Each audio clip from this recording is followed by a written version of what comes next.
For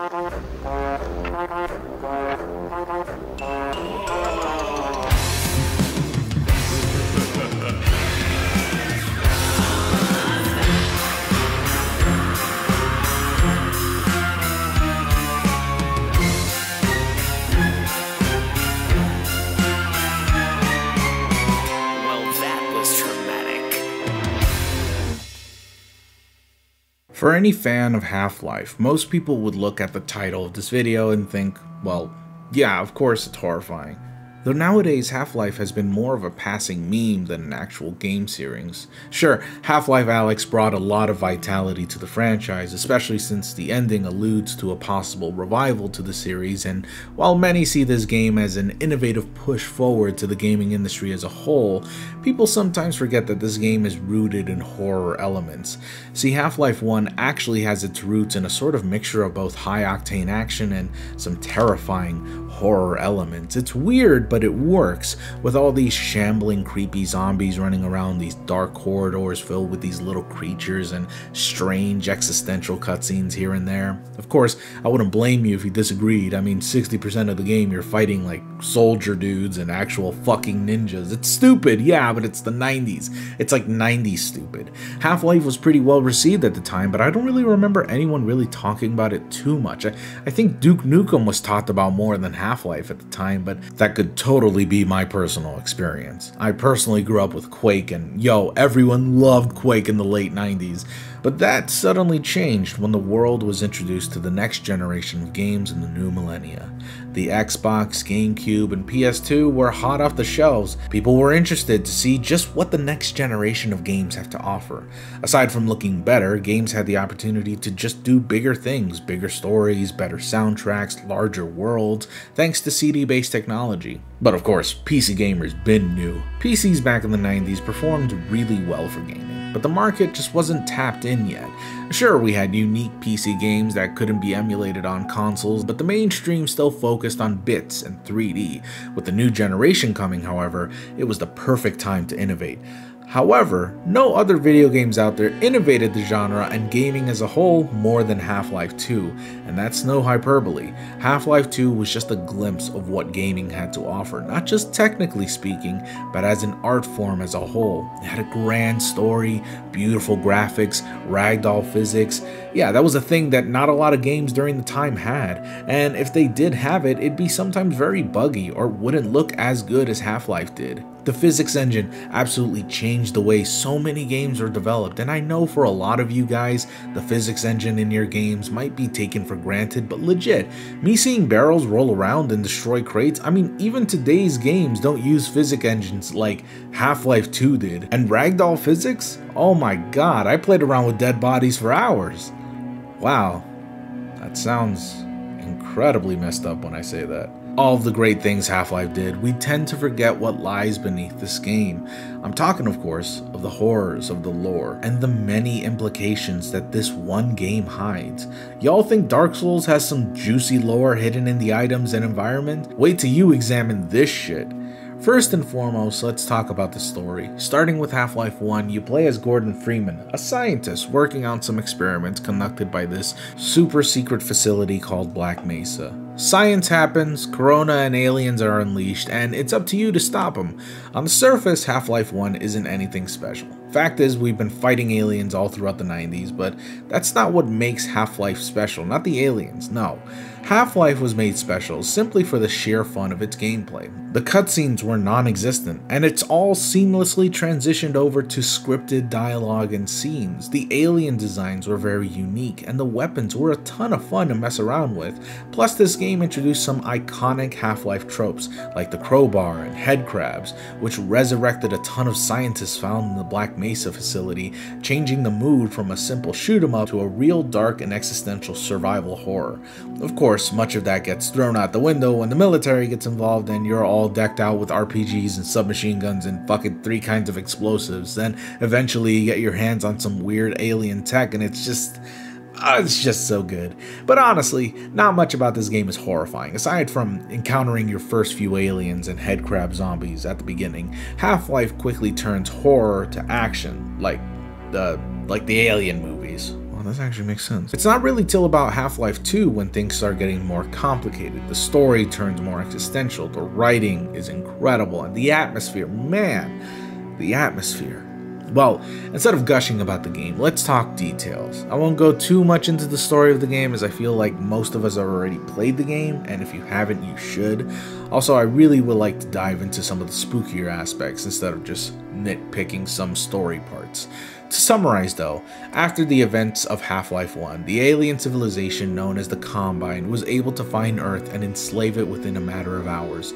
Since then, the world has been living under a fascist regime. Nobody is free, everything you do is monitored, everything you eat is monitored, where you work is monitored, you become sterilized so you can't reproduce anymore, your bodies are forcibly mutilated to serve the Combine, you see helicopters made from the carcasses of other alien races they've enslaved, burnt bodies from subordinates who failed to take orders, oh yeah, and Ravenholm. There's a lot to unpack, and like I said, if you haven't already played the game, I highly recommend you do, and I really want you to experience it yourself, because now I'll be diving deep into this game, starting with the Combine itself.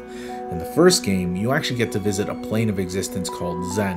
It's really unique in the sense that you really don't ever visit anything like this in any other game but Half-Life 1, and it's the home world of your main alien baddies. It's here you fight the big bad boss, Nihilith. This is where he begins to whisper things into your mind.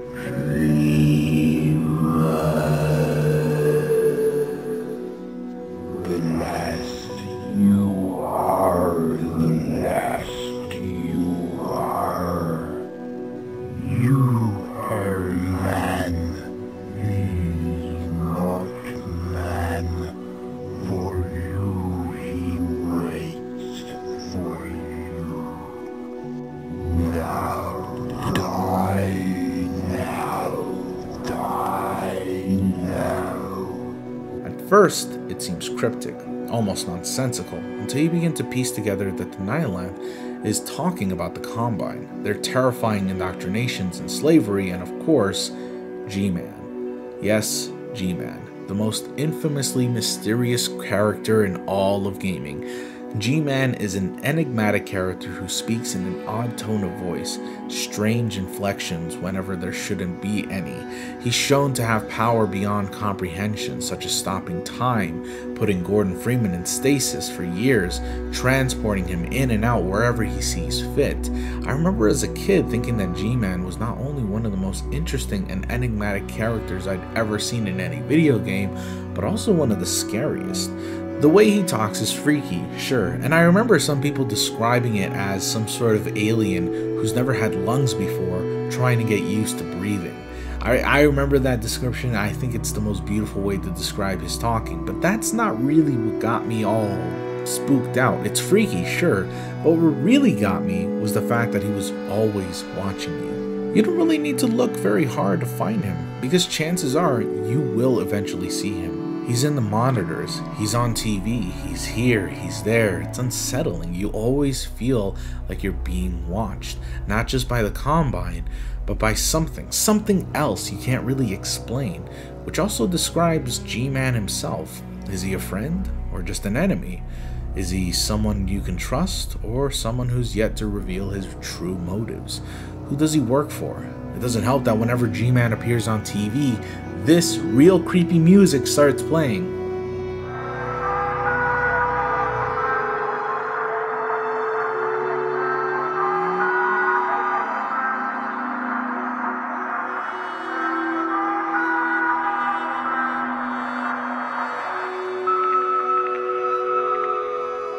To this day, no one can decipher what that female voice in the background is saying.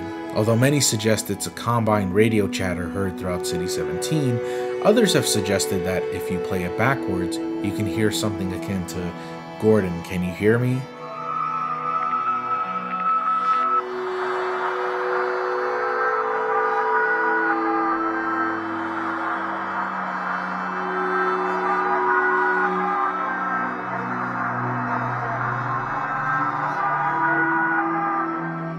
What do you guys think? Speaking of which, G-Man gets a lot of attention for being creepy, but I feel not enough people talk about the horrors that the Combine puts humanity through. First and foremost, you gotta understand that the Combine are a massive galactic federation that has enslaved and taken over dozens of civilizations from different dimensions and different planets, including the very aliens you fought against during the first game. Of course, by this point we're under the impression that the Nihilanth was the big bad, but as stated before, the Nihilanth was just a cog, and it's sort of unclear whether or not Nihilanth wanted to take over Earth for himself or inhabit Earth secretly in order to escape the Combine. But this results in the Combine eventually finding out that Earth exists, and by the time you're dropped off in Half-Life 2, several years had gone by, and the Combine has had full control over Earth. The things the Combine did to humanity is bleak, but not quite as bleak as what was put in the beta, which we'll talk about right after this.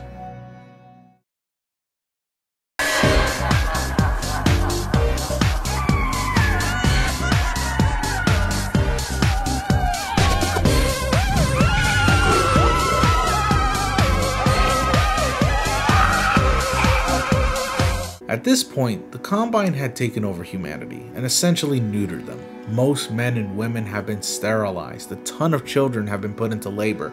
Though never explicitly shown, it is implied and shown in the beta.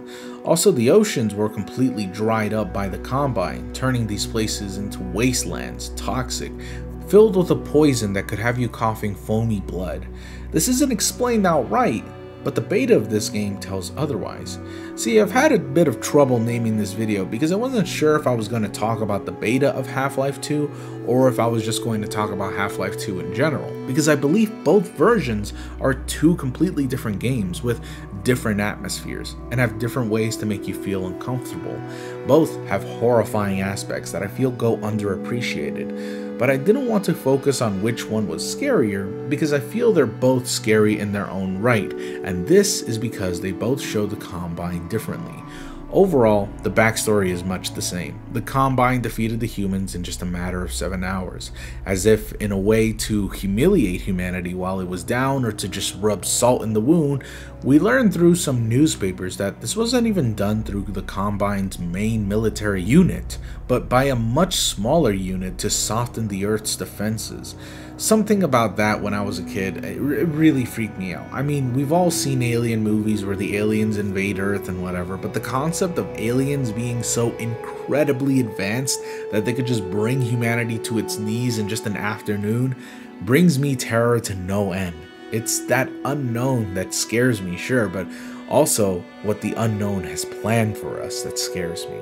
Half-Life 2's retail release shows the Combine to be more similar to George Orwell's 1984, their totalitarian regime that have humanity pressed underneath their thumb, treating them more like cattle, or maybe even less than that. They mutilate them to serve their own purposes and experiment on them whenever they go too far, as if they were nothing more than children who cannot understand their place in the universe. Humans are constantly transported from city to city, confusing the masses, alienating them from the community they're in, separating themselves from their families, clearly as a way for the Combine to keep everyone demoralized and confused, and from forming an organized revolt. And for those that do plan to revolt or refuse to stay in line, well, the punishments are far more severe than words can describe. Countless times we see humans turn to headcrab zombies, for example, but when you examine them closely, you feel a sort of tragic empathy towards them. Their torso and stomachs are torn away, their bodies mutated to fit the headcrab's needs, whatever they may be. The shouts and screams of the victims begging to be stopped can still be heard if you play their moans backwards. God, help me!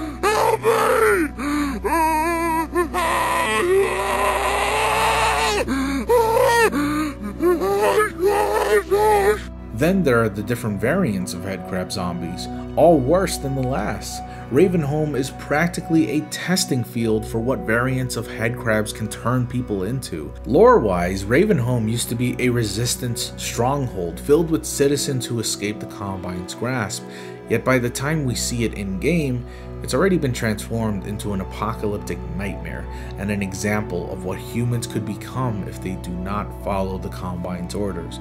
But following Combine orders doesn't guarantee survival, as shown many times that the Combine will beat you to near death just for not picking up a can and throwing it in the trash. They'll give you one meal a day, a full meal if you're willing to comply to their demands, such as ratting out resistance members, and this doesn't even guarantee your survival, honestly. Again, they don't see you as humans, barely even as conscious beings. The Combine see you as slaves, as cattle, as a dying race on its last legs, just like every other race they've conquered. Let's also not forget that civil protection, as in the Metro Combine you first see in the game, are also enslaved humans. As evil as they may seem, all throughout the game you can hear radio chatter that implicates what could drive someone to betray their own species.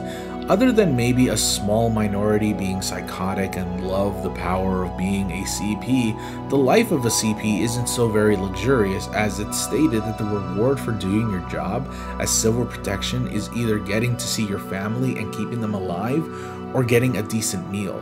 Reminder: memory replacement is the first step towards rank privileges. Rank leaders. Reminder: 100 sterilized credits qualifies non-mechanical reproduction simulation.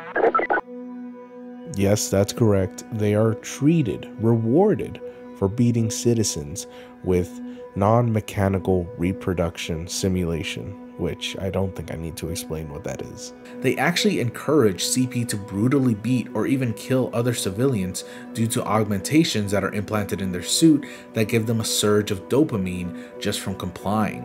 It's brutal, and in many ways it sympathizes what the CP does and why they become what they are. Speaking of augmentations, the Combine has enslaved many worlds just like Earth and have synthesized the creatures they found into bioengineered machines. Ever notice that the Combine dropship looks kind of weird and vaguely like some sort of alien creature on its own? Well, that's because it is. This is the carcass of an unknown alien turned into a Combine dropship, and this sort of technological advancement can be seen from most Half-Life enemies. They're called synths. They are terrifying in concept, basically the husk of aliens repurposed into killing machines. They can be seen even on humans, as human synths work within the Citadel, and even for Combine. Stalkers are the most brutal synths out of any of them. We'll talk about the cut content soon enough, sure, but by God, Stalkers are terrifying. The design is honestly genius, as the details hidden within this model alone host a myriad of speculative design choices, such as the gastric ports found on the side of their bodies, assuring that they must be dependent on the Combine to feed them and keep them alive, the skull itself warped and drastically altered to meet the needs of fulfilling its role in the Citadel, which is largely unknown aside from operating some machinery. Their voices are removed and their limbs are torn off so that they may never do more than what they were built to do. They're kept just alive to work, but barely alive to live. That's just what the Combine does to humanity, hell, to any civilization it conquers. It combines you into their society. The Combine is not even a civilization, honestly. They're just one large entity, a heart, a brain, and a body, and it's melding everyone, whether they like it or not, into their bodies. Humans are lesser than cattle, than ants. They're microorganisms in the grand eye of the Combine, and they'll do whatever it takes to integrate them into their collective consciousness. Now, I know I said we were going to talk about the beta of Half-Life 2, but unfortunately, I'm really bad at scheduling videos and making them and all that stuff, so if I were to talk more about them, this video would have lasted for 30 minutes, and I think that would have been the longest Traumathon episode we've ever had, aside from the ones where we're reading stuff, so I'm going to save that for tomorrow. Check back in for part 2, we'll talk more about it. I promise, this time the beta will get a deep dive, and hopefully you'll find out something that maybe you didn't know.